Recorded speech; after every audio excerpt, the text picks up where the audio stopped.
30 years. 30 long years. I lived a lie inside my own home, with my own husband and the woman I thought was my best friend.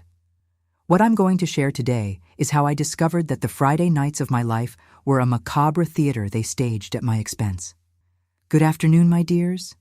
My name is Helen Marshall. I'm 85 years old today, and I'm going to share with you a story I've kept deep in my heart for a very long time. Before I begin, I'd like to ask you who's watching to leave your like, subscribe to the channel, and tell me in the comments where you're watching from. It's always a pleasure to know that my words reach so many different places. It was 1962. I had just turned 22. I was born and raised in a small town in Virginia, where everyone knew each other, where Sunday afternoons were spent in the town square, and where proper young ladies, as they used to say back then, had an almost predetermined fate: to marry, have children, and take care of the home. And I was no exception to that rule. It was what I wanted too, what all of us wanted. I met Robert at my cousin's birthday party. He wasn't from our town. He had come from the city to work at the only bank we had. Tall, elegant, always in a well-pressed suit, Robert stood out among the local boys. He had a way of looking, a way of speaking, that made it seem like the entire world stopped to listen to him. When he asked me to dance that night, I felt as if I'd won a prize. The courtship was quick, only 6 months. My father, a strict and traditional man, didn't like long courtships. He said it gave people reason to gossip. Robert asked for my hand on a Sunday after a family lunch. I remember the simple but beautiful ring, a small blue stone that he said matched my eyes. I cried with emotion. Of course I accepted. We married in a modest ceremony at the town church. My dress was sewn by my mother and 2 aunts, with fabric I had saved up to buy for months. It wasn't as luxurious as those nowadays, but to me it was the most beautiful in the world. Robert looked so elegant that day, so smiley. How could I imagine that behind that smile was a man capable of deceiving me for decades? The first years were like a dream.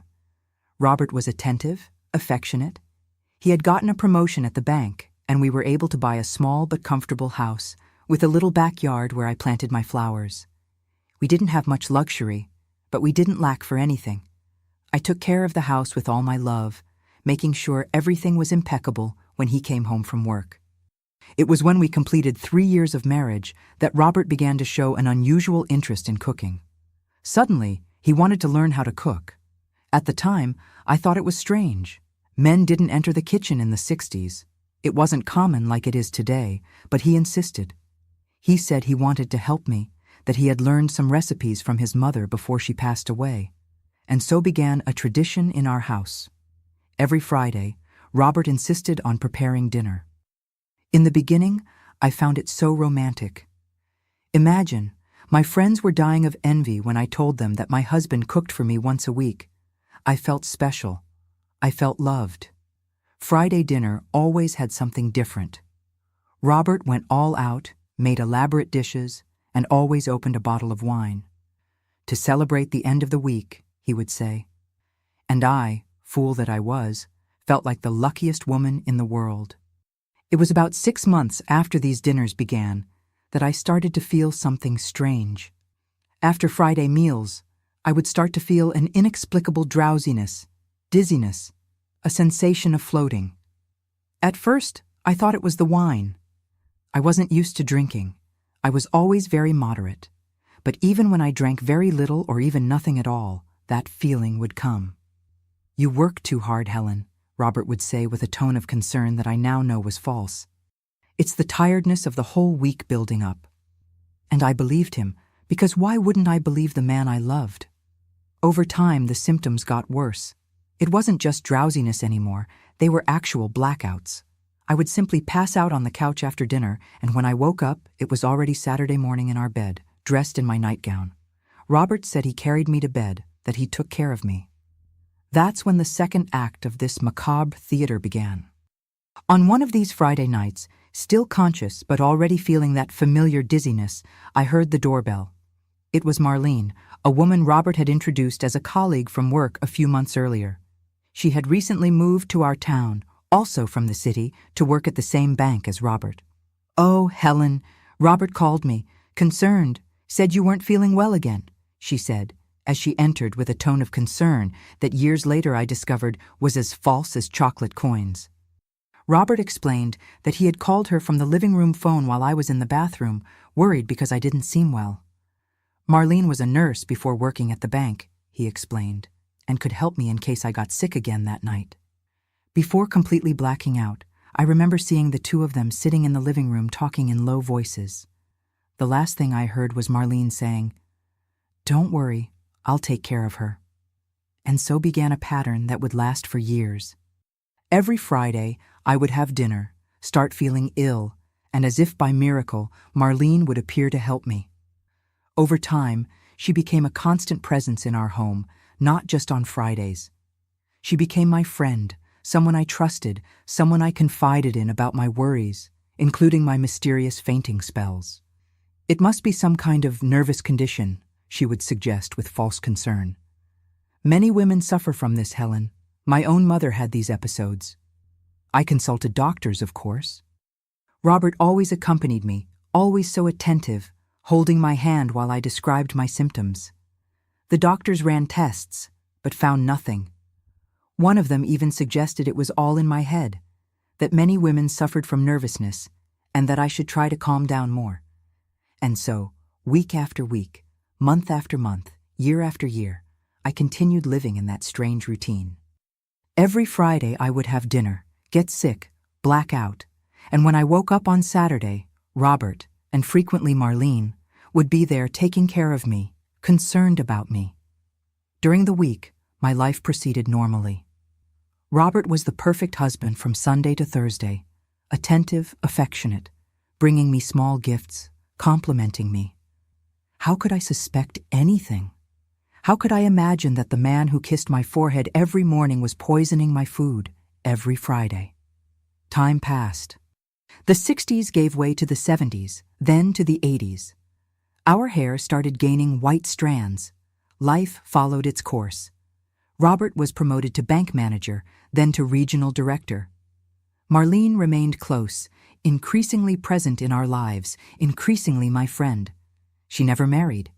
She said she hadn't found the right man, that she preferred her independence. I admired her for that, for her strength, for her determination. Little did I know that the real reason was that she had already found a man, mine. The Friday blackouts continued, with some periods of interruption when Robert traveled for work. During these times, I felt an inexplicable relief, a feeling of lightness that at the time I couldn't understand. Today, I know it was simply my body thanking me for not being poisoned. We had an active social life. We were invited to events, parties. Robert was respected in town. Sometimes, at social gatherings, I noticed strange looks in my direction, whispers that stopped when I approached. At the time, I thought it was just envy of our seemingly perfect life. Only much later did I understand that some people knew or suspected what was happening in my house on Fridays. The decades passed, and I came to terms with that strange condition. Maybe it really was something with my nervous system, I thought. Maybe it was just tiredness, as Robert always said. I even thanked God for having such an understanding husband who wasn't bothered by my problems, and such a dedicated friend who was always around to help. That's how I lived for 30 years. 30 years of lost Fridays. 30 years of lies. 30 years with a wolf dressed as a sheep sleeping beside me. But as that old saying goes, God writes straight with crooked lines. And it was on a very crooked line that I found the truth that would change my life forever. Marlene, how to speak of that woman without my heart still tightening in my chest? Even after so many years, her name still brings a bitter taste to my mouth. She entered our lives casually, but soon became a constant presence, almost like a shadow in our house. It was in 1965 that I met her. Robert came home on a Wednesday and mentioned the new bank employee. "A very competent young woman," he said, "transferred from the city and doesn't know anyone in town." I thought about inviting her to dinner on Sunday. I, always hospitable, immediately agreed. After all, I knew well how difficult it was to adapt to a small town where everyone had known each other for years. Marlene showed up on Sunday, precisely at 6 in the afternoon, with a bottle of wine and a flower arrangement. Tall, elegant, with always impeccable brown hair and a smile that seemed sincere.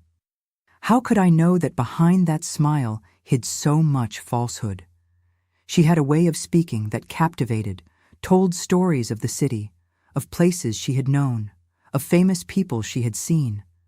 For a small-town girl like me, it was fascinating. That night, Robert seemed different. He spoke more, laughed louder, was more animated than usual. At the time, I attributed it to the pleasure of having new company, someone to talk to about life in the big city, about the news that didn't reach our small town. Today, I understand it was the glow of the beginning of something forbidden, the excitement of what was to come. After that first dinner, Marlene began to appear more frequently. At first, always at Robert's invitation, then as my friend. She brought magazines from the city, told me about new fashions, taught me to use makeup in a more modern way. And I, naive as I was, felt flattered by her attention, by her interest in modernizing me, as she put it. "Helen, you're so pretty, but you dress like an old lady," she would comment while going through my wardrobe. "Let's update this look. Robert will love it." And so, little by little, she infiltrated my life. She chose my clothes, suggested new hairstyles, gave opinions on home decor, always with that smile, always with that false concern for my well-being. Like a spider weaving its web, she created a relationship of dependency, making me believe that I needed her advice, her approval. It was around 1967 that I first noticed something strange between the two. We were at a friend's house for one of those weekend parties that were common in our town. Robert was talking to Marlene in a corner, thinking no one was paying attention. I saw when their fingers touched for a moment longer than normal while taking a glass of champagne. I saw the look they exchanged. It was just a second, but enough to awaken a disquiet in my heart. I went home that night with a strange feeling, a discomfort I couldn't name. When I questioned Robert about his closeness to Marlene, he laughed, called me jealous, said I was imagining things. "She's your friend, Helen. I'm only being nice to her because I know how much you like her." And I believed, or rather, forced myself to believe, because the alternative was too painful to consider, because admitting the possibility of betrayal would mean crumbling the sandcastle I called marriage. The Friday dinners continued, and with them, my mysterious blackouts. In 1968, after a particularly strong episode, Robert finally agreed to take me to a specialist doctor in the city. Dr. Anthony was an elderly gentleman, a respected neurologist. He examined me carefully, asked questions, noted everything in his notebook. "Mrs. Helen, I find nothing physically wrong," he concluded. "But these blackouts always on Fridays are curious. Is there anything different that you do on that day?" Before I could answer, Robert intervened. "Doctor, my wife has a very regulated life. Nothing different happens on Fridays. I even prepare dinner myself so she can rest. It's our tradition." The doctor looked at Robert with an expression that at the time I didn't understand, but today I recognize as suspicion. He prescribed me vitamins, suggested more rest, and before we left, asked to speak to me alone. Robert didn't like it, but couldn't object without seeming strange. When we were alone, Dr. Anthony lowered his voice. "Mrs. Helen, are you sure there's nothing in common in these Friday dinners? No different ingredient? No special drink?" I assured him that no, it was just a normal dinner, sometimes with wine, sometimes not. The doctor looked at me for a long moment, as if he wanted to say something more, but ended up just sighing. "If the symptoms persist or worsen, come back to see me alone, if possible." I left the office intrigued by that conversation, but soon the daily worries took over, and I ended up forgetting. What I didn't realize was that after that consultation, Robert became more careful. The blackouts continued, but less intensely. I no longer blacked out completely, just entered a state of deep drowsiness, as if floating outside my body, unable to react but vaguely aware of what was happening around me. It was in one of these states of semi-consciousness, one night in 1969, that I heard something that should have awakened me to reality. Marlene, as usual, had appeared after dinner, supposedly concerned about my well-being. I was lying on the living room couch, apparently asleep. The two were talking in the kitchen, thinking I couldn't hear. "Don't you think you're overdoing the dose?" Marlene's voice sounded concerned. "Last time she was sick until Sunday." "Relax, I reduced it a bit." "She'll just sleep until tomorrow morning," Robert answered in an unconcerned tone. "And if someone gets suspicious? That doctor from the city seemed suspicious." "No one will suspect. Helen is known for having nervous problems. Everyone thinks it's all in her head." I remember feeling immensely confused. What were they talking about? What dose? Why would Robert say I had nervous problems? But before I could process that information, darkness enveloped me completely, and I lost consciousness. The next morning, I woke up with a terrible headache. I tried to remember the conversation I had heard, but everything seemed like a distant dream, fragmented. When I tried to mention it to Robert, he laughed and said, I must have dreamed it, that I was delirious because of the fever I had during the night. "You were so agitated that I had to call Marlene to help me. She stayed here until late, putting cold compresses on your forehead." And once again, I believed, because it was easier to believe I had dreamed it than to accept the terrible alternative. The 70s arrived, bringing changes to the world and to our town. Robert was promoted again, now a regional director of the bank, which meant more status, more money, but also more travel. Curiously, when he traveled, I felt better. The nervous problems disappeared. I had more energy, more disposition. Marlene, on the other hand, seemed less enthusiastic about his travels.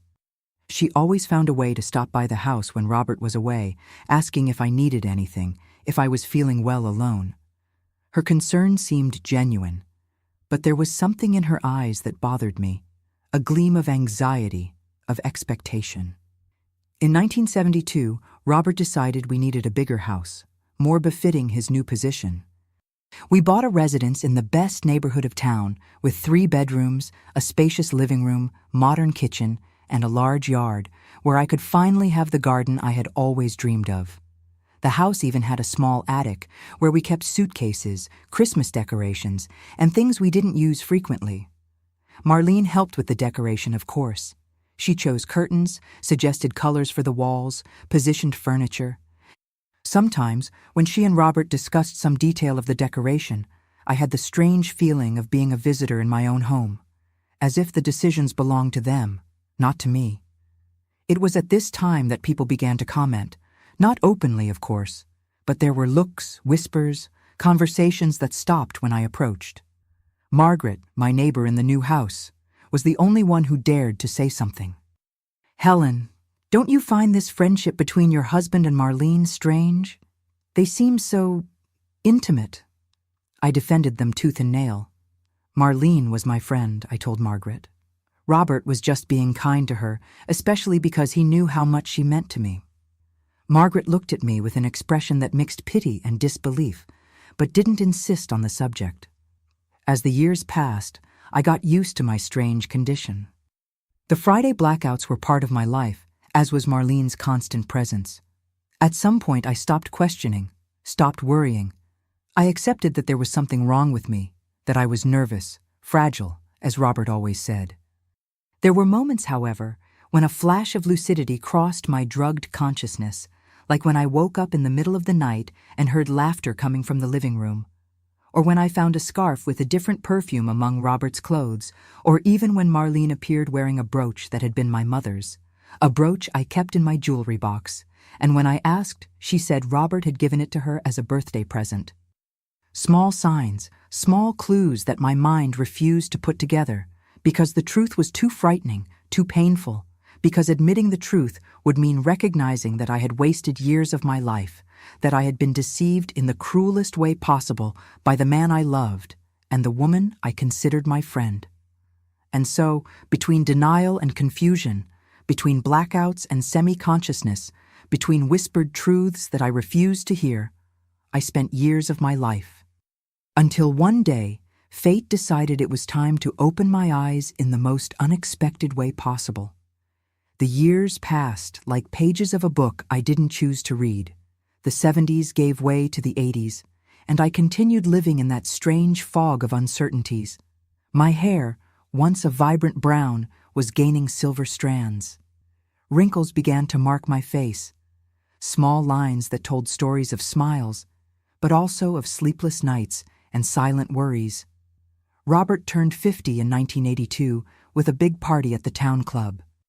As regional director of the bank, he insisted on keeping up appearances. The cream of local society attended, all smiling, all praising the perfect couple we were. If only they knew the truth behind those rehearsed smiles. At that party, I observed Marlene from a distance. She had aged too, of course, but in a different way than I had. While I seemed to wither like a flower without water, she maintained a vitality that I secretly envied. Her hair, now with strategically placed gray streaks, was perfectly arranged. Her dress, elegant without being flashy, molded to her still slender body, and her eyes shone in a way that mine had forgotten how to do. During the party, I caught her in a corner, animatedly conversing with Robert. When I approached, both smiled that smile that now, looking back, I realized was rehearsed, calculated. "Helen, dear, we were just talking about you," Marlene said, with that honeyed voice she used when she wanted to disguise something. "I was telling Robert how elegant you look today. This blue dress enhances your eyes." The dress that she herself had chosen for me during one of those shopping afternoons when she insisted on renewing my wardrobe. The dress that, according to her, would make Robert proud to have me as his wife, as if I were an accessory, a trophy to be displayed. "Thank you, Marlene," I automatically responded with that social smile I had perfected over the years. "You look very elegant, too." Robert put his arm around my waist, a gesture of possession disguised as affection. "My two favorite women," he said, and laughed as if he had made an innocent joke. At the time, I interpreted that phrase as a compliment to our friendship. Today, I see the veiled cruelty in those words, the mockery disguised as affection. The early 80s brought changes to the world and also to our small town. Color television arrived in homes, bringing soap operas and programs that talked about previously forbidden topics: divorce, betrayal, female freedom. Subjects that were once whispered were now invading our living rooms every night. I remember watching a soap opera in which the protagonist discovered her husband's betrayal and, instead of silently forgiving as would be expected of a good wife of the 60s, she confronted him, demanded respect, and finally left him to rebuild her life. That impacted me deeply, although at the time I didn't know exactly why. Robert, who rarely took interest in soap operas, began to criticize that specific program. What nonsense, a woman abandoning her home like that over a trifle. In my day, wives knew their place. I remained silent, but something inside me stirred, as if a small bird, long asleep, was trying to flap its wings again. Fridays continued to be my particular nightmare. The blackouts persisted, although with different patterns over the years. There were periods when they were more intense, others when they were lighter. There were even some months in 1983 when they stopped completely when Robert was sent for extended training in the city. Those were 3 months of clarity, 3 months in which I rediscovered the pleasure of waking up without that mental fog that had accompanied me for so long. 3 months in which my body felt lighter, healthier. 3 months in which Marlene, curiously, was always too busy to visit me. When Robert returned, the Friday dinners and blackouts resumed, and with them, Marlene returned to frequenting our house assiduously. At this point, I no longer even questioned her constant presence. She had become such an intrinsic part of our routine as breakfast or the Sunday paper. In 1984, I consulted a new doctor. Not because of the blackouts, I had already given up finding an explanation for them, but because of frequent headaches that had begun to bother me. Dr. Paul was young, recently graduated, with new ideas and a different approach from the older doctors I had consulted before. "Mrs. Helen, these blackouts always on Fridays are very specific," he commented after I casually mentioned my condition. "And you say they began after your husband started preparing dinner on that day?" I confirmed without realizing where he was going. Have you ever considered the possibility that there might be a specific ingredient in these meals that could be causing an allergic reaction or something similar? I had never thought from that angle. Robert always prepared different dishes. There wasn't a clear pattern. And these headaches, when exactly did they begin? I tried to remember. They had started gradually but had become more intense in recent months. It could be a cumulative effect of something, the doctor murmured, more to himself than to me. Mrs. Helen, I'd like to run some specific tests, and if possible, the next time your husband prepares dinner, save a small sample of the food and drink. We can analyze it. I left the office intrigued by that conversation.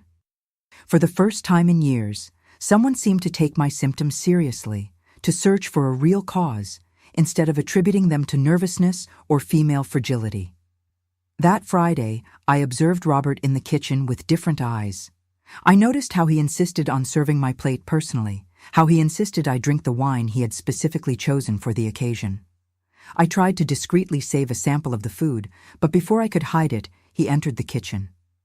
"What are you doing, Helen?" he asked, with a casualness that didn't match the attention in his eyes.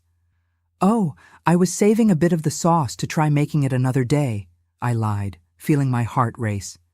It was delicious. He smiled, but it was a smile that didn't reach his eyes. "Don't worry about that. I'll make it again for you any day." And he threw away the small container where I had saved the sauce. That night, the blackout was more intense than usual. When I woke up on Saturday, Robert informed me that he had canceled my follow-up appointment with Dr. Paul. "That doctor is too young, too inexperienced," he said. "I've found a better specialist in the city. We'll consult him next month." We never went to that supposed specialist, and I never mentioned Dr. Paul or his suspicions again. The years continued to pass. In 1985, our town received a new public library with a more updated collection. I began to frequent it regularly, looking for books that could help me understand what was happening to me. I read about medicine, about psychology, about neurological conditions. Nothing seemed to explain my specific symptoms. Until one day, on a shelf of newly arrived books, I found a volume on toxicology. I flipped through it out of curiosity and stopped at a chapter about substances that affect the central nervous system. The description of certain sedatives and their effects, drowsiness, mental confusion, loss of consciousness, sounded strangely familiar. I took the book home, hidden in my purse, afraid Robert would see what I was reading. During the afternoons when he was at work, I studied those pages with a voracity I hadn't felt in years. There was a possibility forming in my mind, too terrible to be named, but that would explain so many things. On a Friday in 1986, I pretended to drink the wine Robert served, but discreetly poured it into a plant pot when he went to the kitchen to get dessert. I still ate dinner, however, and even without the wine, the familiar torpor began to take hold of me. But this time, determined to remain conscious, I fought against that sensation with all my strength. I closed my eyes, pretended to fall asleep on the couch as usual, but kept my mind alert. As expected, Marlene appeared. I heard the doorbell, heard the whispers at the entrance, heard footsteps approaching the living room where I was supposedly asleep. "Is she out?" Marlene's voice asked. "Completely. Didn't even need the wine today," Robert answered. And there was a note of pride in his voice that froze my blood. I felt fingers touch my pulse, checking my heartbeat. It was Marlene with her ex-nurse experience. "Yes, she's quite unconscious. We have the whole night." What happened next in my own living room, while I pretended to be unconscious, confirmed my worst suspicions: the whispers, the muffled laughter, the sound of kisses. Everything I had refused to see for so many years was happening a few feet away from me. I kept my eyes closed, my breathing controlled, while my heart silently broke into pieces. I heard when they headed to the guest room, never to our marital bedroom, this small detail that I suppose was meant to be a form of respect on their part. I heard the door close, and finally, when I was sure they couldn't see me, I let the tears flow freely down my face. That night, lying on the couch, with my eyes open, fixed on the ceiling, I made a decision. I wouldn't confront Robert immediately. I wouldn't make a scene. I wouldn't give them the satisfaction of seeing me broken, destroyed. First, I needed concrete proof. I needed to fully understand what was happening, and most importantly, I needed a plan. The next day, I acted normally, as if nothing had changed. I served breakfast to Robert with the same smile as always. We talked about trivialities, about the weather, about plans for Sunday. Inside, however, I was boiling with rage, with pain, with a determination I hadn't felt in decades. In the following weeks, I began to pay more attention, to observe patterns, to collect small clues. I noticed how Robert carefully guarded certain kitchen cabinets, how he became tense when I approached while he was preparing Friday dinner. I noticed how Marlene always wore a specific perfume on Fridays, different from what she wore on other days. I noticed exchanged looks, silent codes, a whole secret language they had developed over the years, right under my nose. I began to make small changes in my routine. I started attending a painting class on Wednesdays to have an excuse to leave the house and do research at the library without raising suspicions. I began to keep some of the household money Robert gave me, hiding it in a false lining I created in an old purse. I bought a small notebook where I noted everything I discovered, all the pieces of that macabre puzzle. During one of these research afternoons, I found an article about a judicial case in which a man had been convicted of regularly drugging his wife to abuse her with friends. The similarity to my situation made me physically sick. I had to run to the library bathroom to vomit. When I recovered, I faced the bathroom mirror. The face that stared back at me was pale, eyes wide with horror, but there was also something new there, a fierce determination, an incandescent anger that had replaced the apathy of recent years. Enough, I whispered to my reflection. Enough of being a victim. Enough of living in darkness. I was no longer a naive 22-year-old girl. I was a woman of almost 50 who had lost decades of her life to an elaborate lie. But there was still time. There was still a chance to recover my dignity, my autonomy, my life. And it was with this certainty that I began to plan my liberation. What I didn't know was that fate was about to lend me a hand, revealing the truth in a way I could never have imagined. I've always believed that God writes straight, with crooked lines.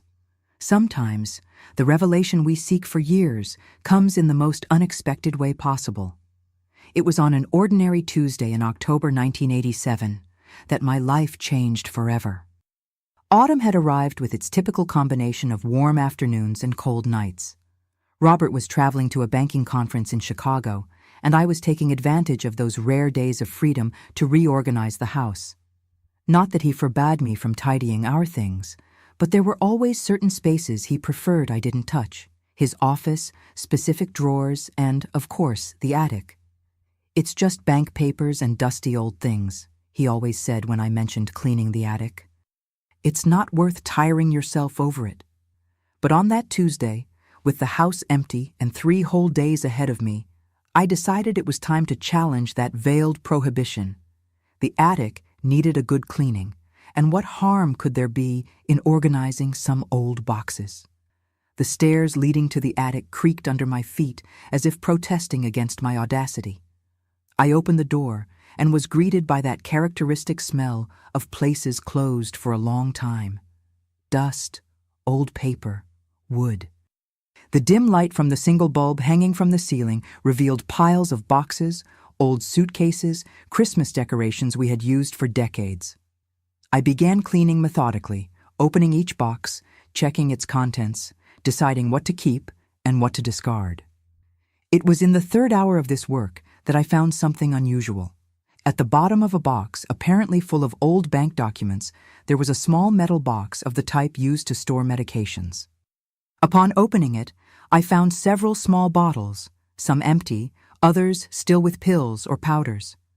All were meticulously labeled with dates, all Fridays from recent years.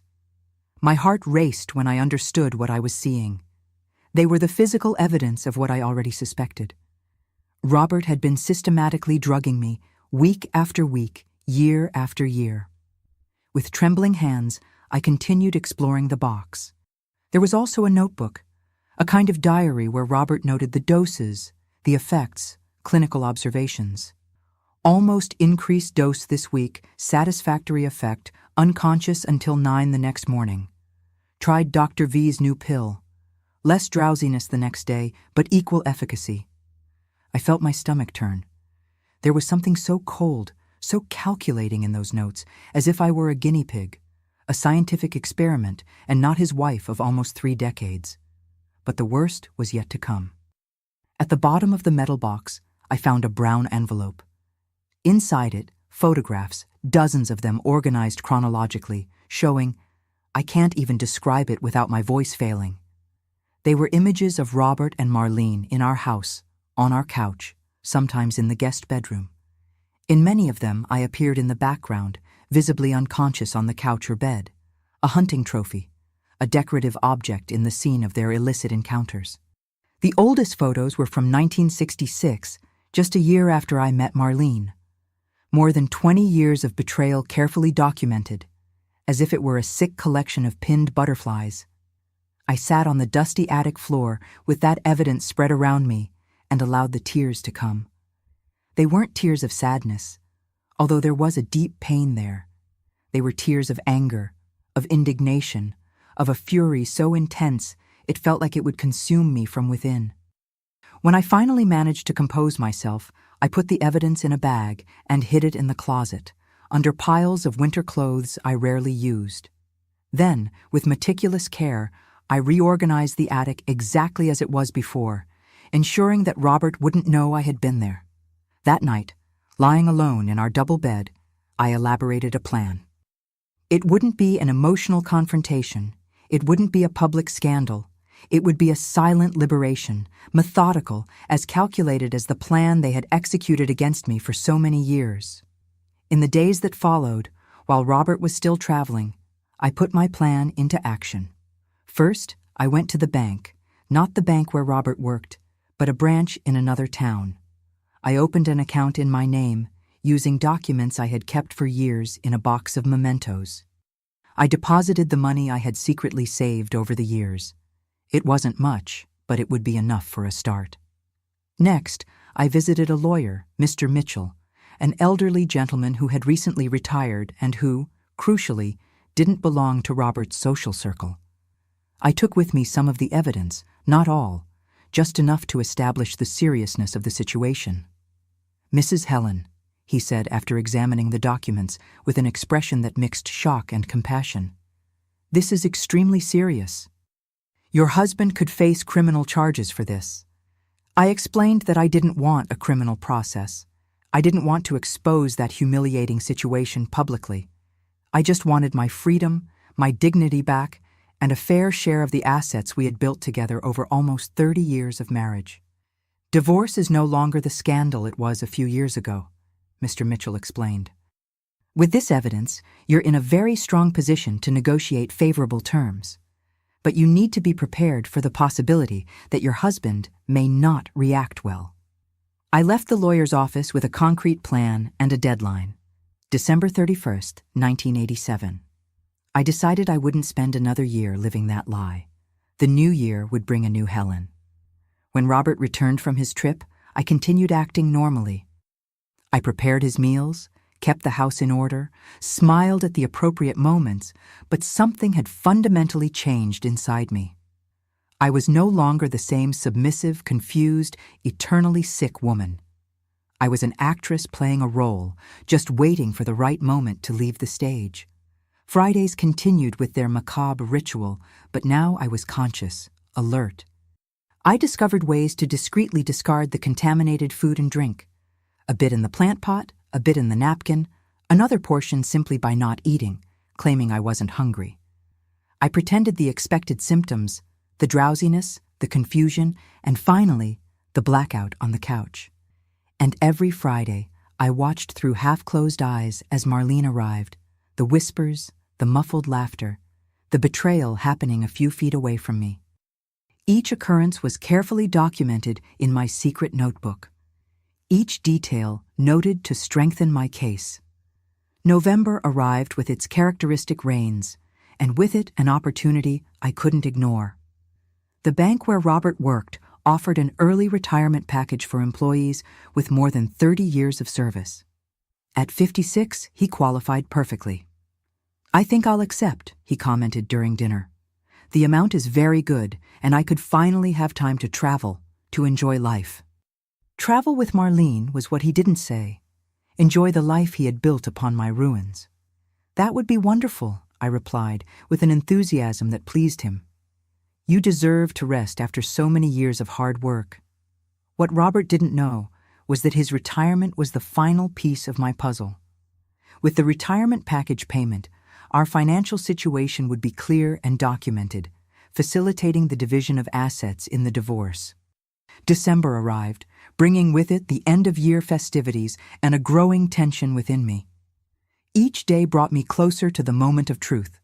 I bought presents, decorated the house for Christmas, baked cookies and cakes like the perfect wife everyone believed I was.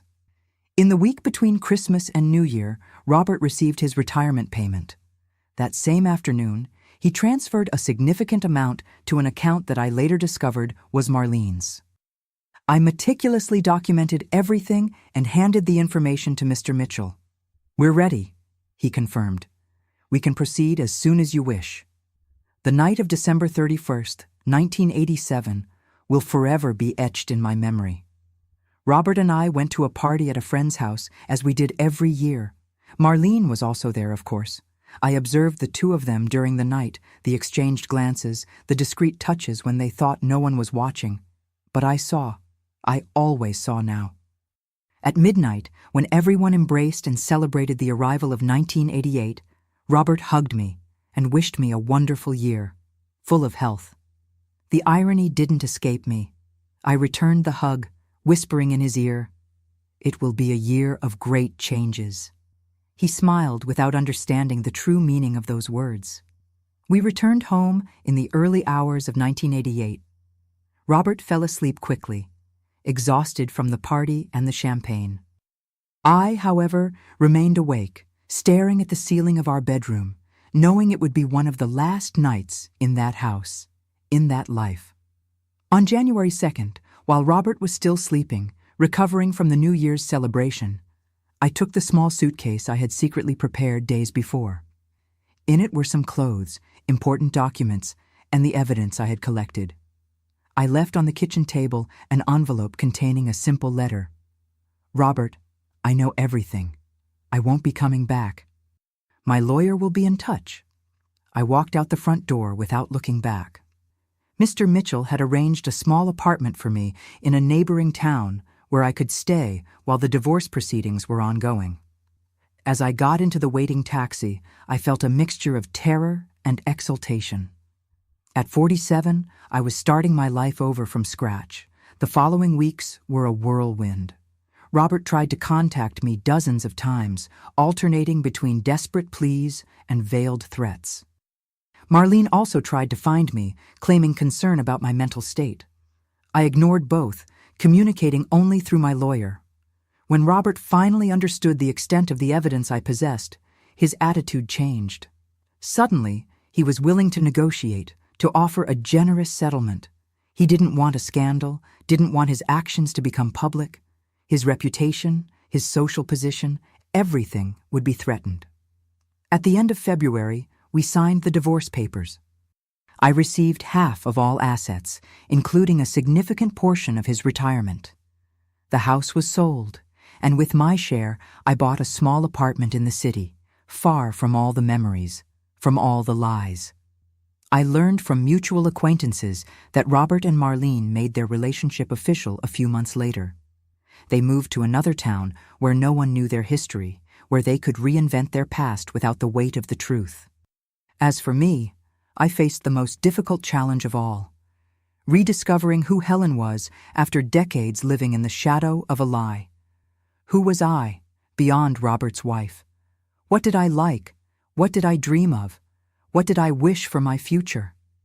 The answers didn't come easily. There were days of deep depression, nights of insomnia, moments when I questioned my decision. But slowly, like a flower that finally finds light after years in darkness, I began to bloom. In March 1988, I enrolled in a literature course at the local university.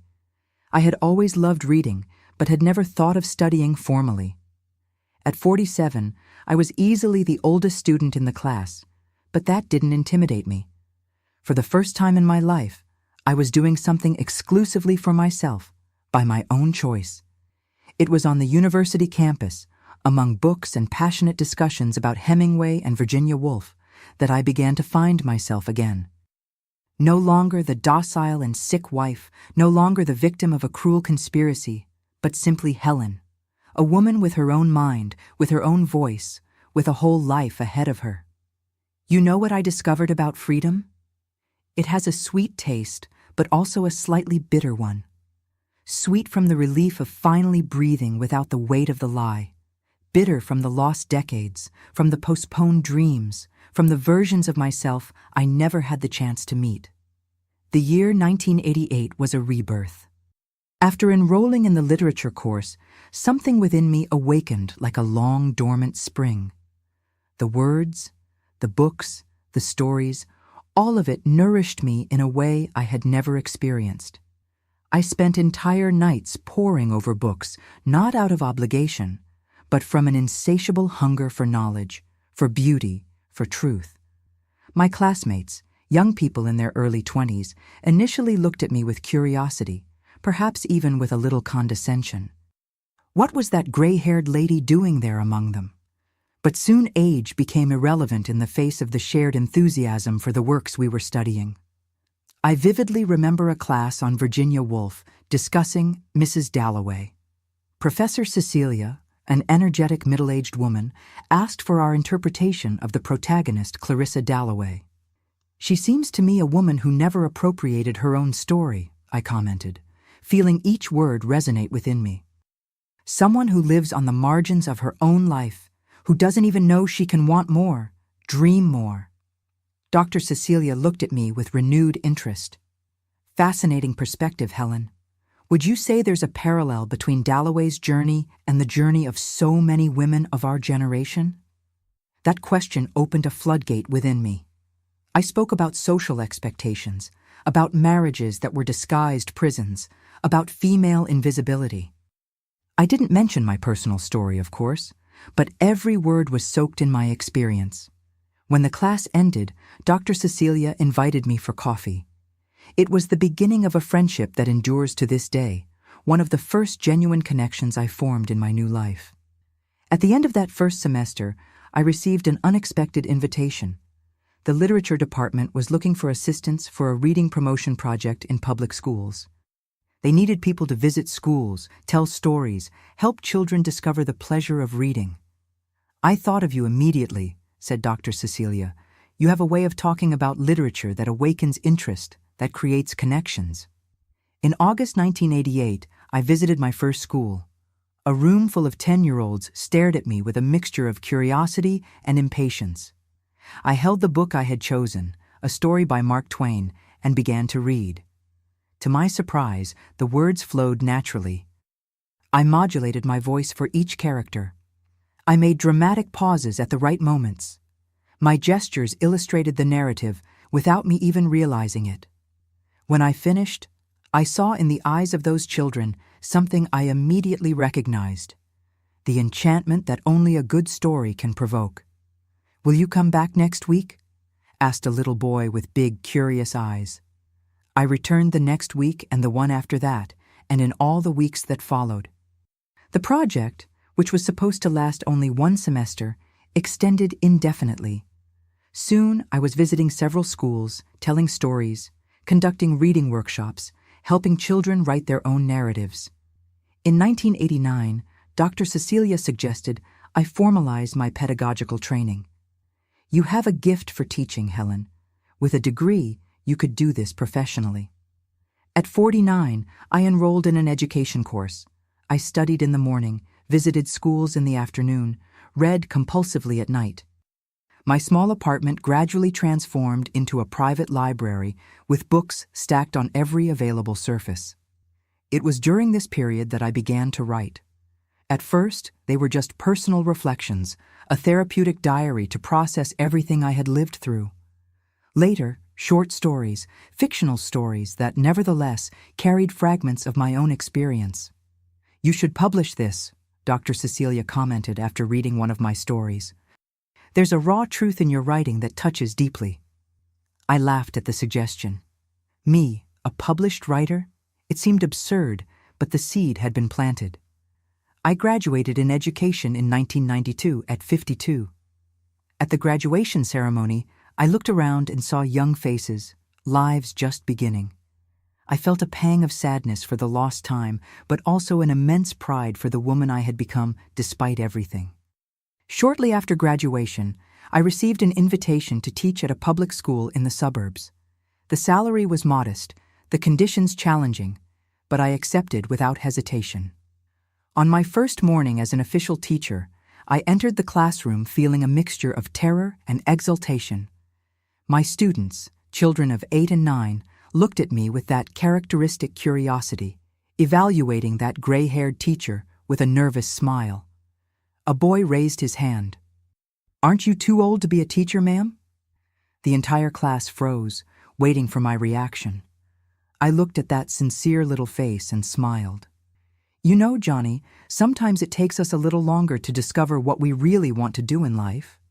It took me 50 years to discover I wanted to be a teacher, but now that I've discovered it, I intend to be the best teacher you've ever had." That spontaneous response defined my approach as an educator. I never hid my story, not the sordid details, of course, but the general arc of a woman who found her vocation later in life.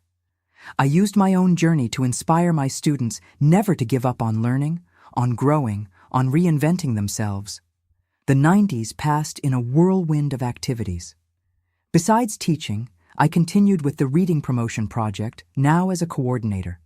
We organized literary fairs, poetry contests, author visits to schools. My life, once so restricted to the four walls of a house that was never truly mine, expanded in all directions. It was in 1995, during one of these literary fairs, that I met August. He was a writer, author of children's books, invited to speak about his work to our students.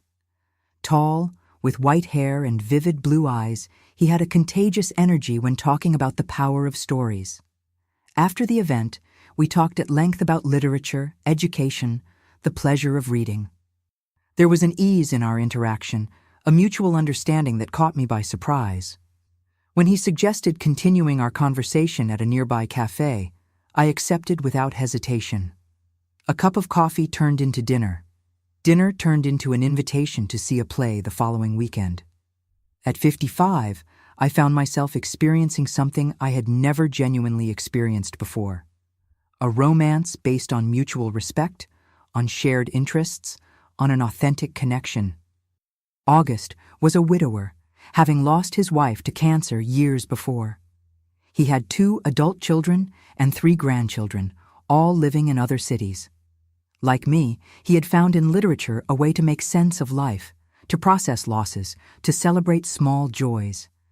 Our relationship blossomed slowly, unhurriedly.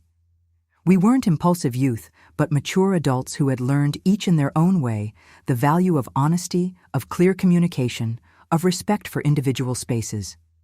In 1997, we moved into a small but cozy house with a backyard where I planted the flowers I had always dreamed of having.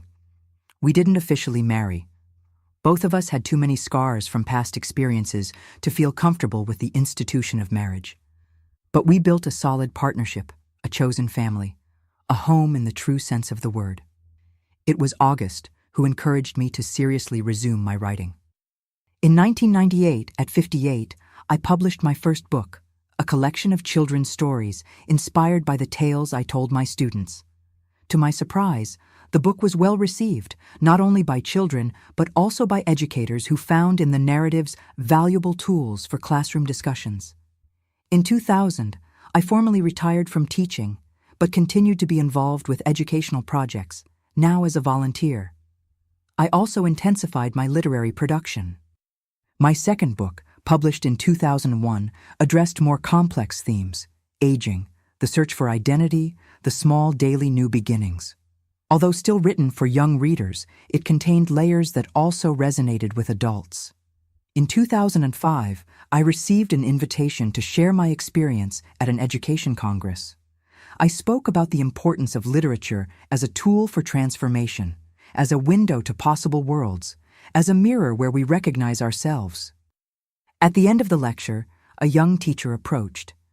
"Your story has deeply inspired me," she said. "I always thought that at 35 it was already too late to change careers, but listening to you, I realize it's never too late to start over." That comment moved me deeply. My personal journey, with all its pains and joys, was inspiring others to seek their own paths. Somehow, even the lost years, the sufferings endured, gained new meaning in light of this possibility. Today, at 85, I look back and see a life divided into two distinct parts. The almost 30 years of marriage to Robert, living an elaborate lie, and the subsequent 38 years building an authentic, meaningful existence, entirely my own. August departed 5 years ago, peacefully in his sleep. I miss him every day, but I carry with me gratitude for the 25 years we shared, for the moments of simple joy, for the deep conversations, for the unconditional support we offered each other. I continue writing, now with 12 published books.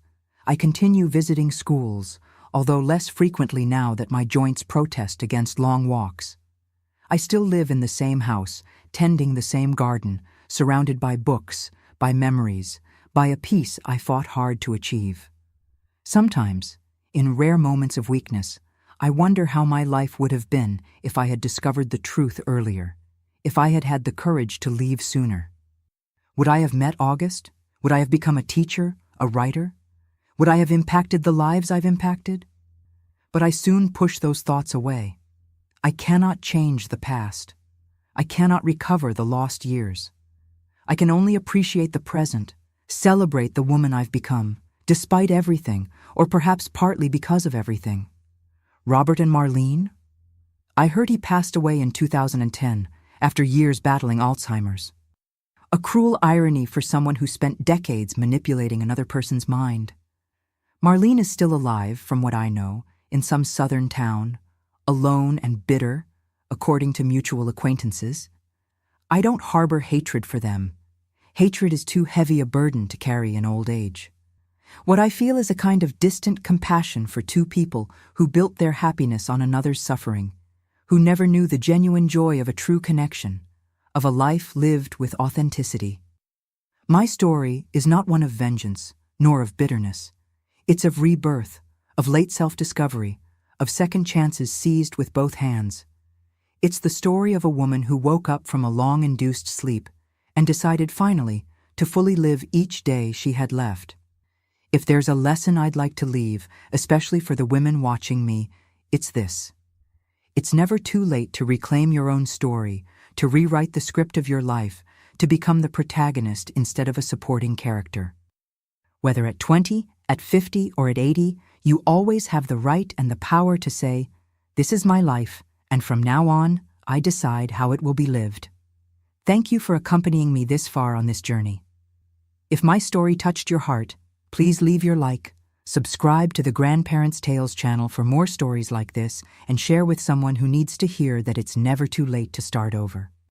And don't forget to tell me in the comments what you thought and where you're watching from. Each message from you brightens my days.